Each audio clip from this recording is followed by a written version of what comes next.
Veamos finalmente la última de las transformaciones de funciones que básicamente debemos conocer. Esta es la dilatación y contracción en la vertical. ¿Cuándo ocurre esta transformación? Dice la pauta teórica, dada la función f, función conocida, tanto en gráfica como en regla de correspondencia, se obtiene la gráfica de la función g de esta manera. G es k por f de x. K es una constante positiva y diferente de la unidad. ¿Ok? Entonces, si es que la regla de correspondencia de G tiene esta forma, su gráfica se obtiene mediante contracción o dilatación vertical del gráfico de F.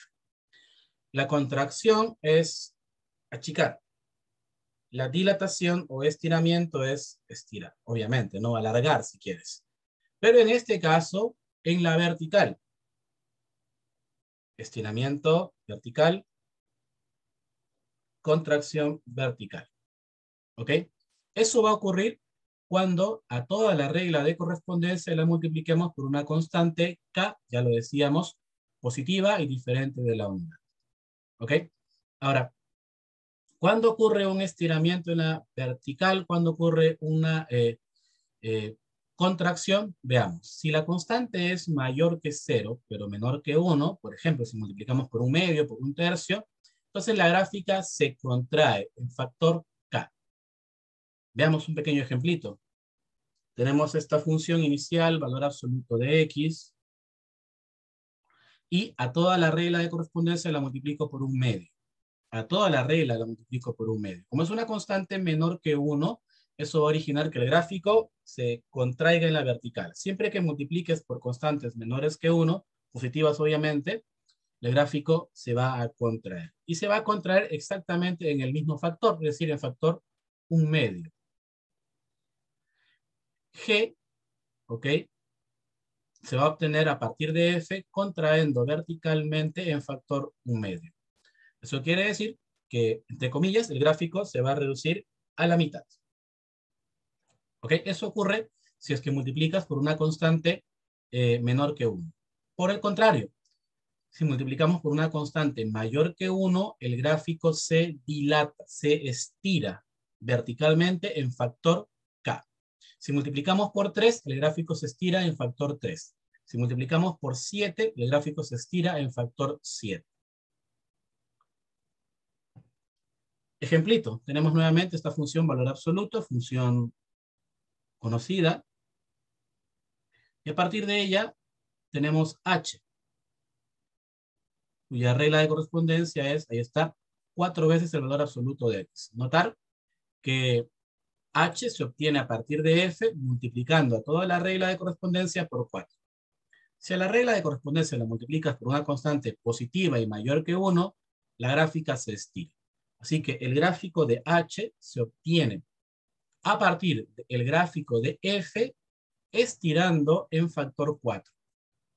Esto del factor 4 significa que la gráfica va a cuadruplicar su tamaño.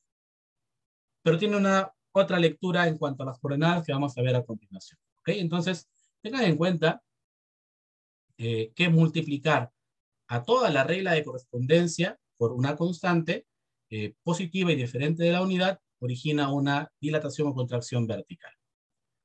Aquí tenemos un grafiquito, un poquito denso, pero estoy seguro que lo vamos a poder entender. El gráfico inicial es el de verde, valor absoluto de x. En general, jóvenes, para la parte de transformaciones de funciones, mientras más puntos tengas en la gráfica, mejor. Si el problema no te da los suficientes, no te da ninguno, incluso tu tabula. Aquí, por ejemplo, cuando x vale 4, la función vale 4. ¿Cómo sé eso? Lo reemplazo en la regla de correspondencia. Y con el punto 4, 4 me voy a ayudar. También con el punto menos 1, 1. ¿Ok? En general, puedes tabular con cualquier punto. Y mientras más, mejor. ¿Ok? Bien. Vamos a graficar ahora G. Recuerden, ya analizamos eso hace un momento, que G se obtiene contraendo F en, verticalmente en factor 1/2. Entonces, para obtener la gráfica de G, la gráfica de F la reduzco a la mitad. Bueno, esa es una idea geométrica. Analíticamente, jóvenes, la contracción vertical afecta a la segunda coordenada. Por ejemplo, tenemos el punto 4, punto y coma 4. La contracción vertical afecta a la segunda coordenada. Y como vamos a contraer en factor 1/2, la segunda coordenada se multiplica por 1/2. Ahí estamos. Así que el punto 4, 4 contrae al punto 4, 2. El punto menos 1, 1. ¿A dónde contrae? Recuerda, la contracción vertical afecta a la segunda coordenada. Si vamos a contraer para G en factor 1/2, la segunda coordenada se multiplica por 1/2. 1 por 1/2. Así que el punto menos 1, 1 contrae al punto menos 1, punto y coma 1/2. El origen no va a cambiar porque, a ver, si a la segunda coordenada la multiplicas por 1/2 sigue siendo 0. Después, con esos tres puntitos, ojo, el origen, que sigue estando ahí, este puntito que fue la contracción del 4, 4, y así, con todos los puntos referenciados y manteniendo la forma de la gráfica. Si era una especie de V, ahora sigue siendo una especie de V, solo que un poquito más pequeña, ¿no? Contraída. Trazamos el gráfico de moradito, el gráfico de G, medio del valor absoluto de X. Para H, recuerden, y esto lo hemos analizado hace un momento, H se obtiene a partir de F estirando verticalmente en factor 4. El gráfico va a cuadruplicar su tamaño. Eso es geométricamente hablando. Analíticamente hablando, lo reitero, el dilatamiento o la contracción vertical afecta a la segunda coordenada. A ver, partimos del gráfico de verde. Este punto de coordenadas 4, 4, ¿a dónde estira?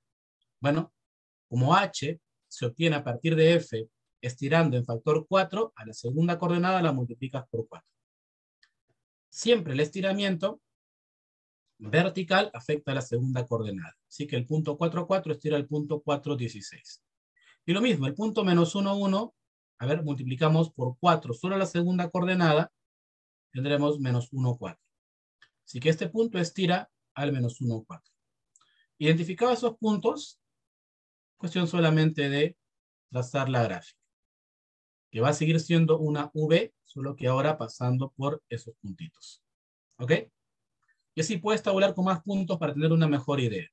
Lo importante es tener en cuenta, primero, que la dilatación y la contracción vertical afecta a la segunda coordenada. ¿Ok? Si estiras en factor 4, a la segunda coordenada la multiplicas por 4. Si contraes en factor 2, o en factor 1/2, mejor dicho, en factor 1/2, entonces la segunda coordenada se multiplica por 1/2. Y lo otro es identificar, pues, cuándo ocurre esta transformación. Cuando a toda la regla de correspondencia la multiplicas por una constante K, positiva y diferente de la unidad.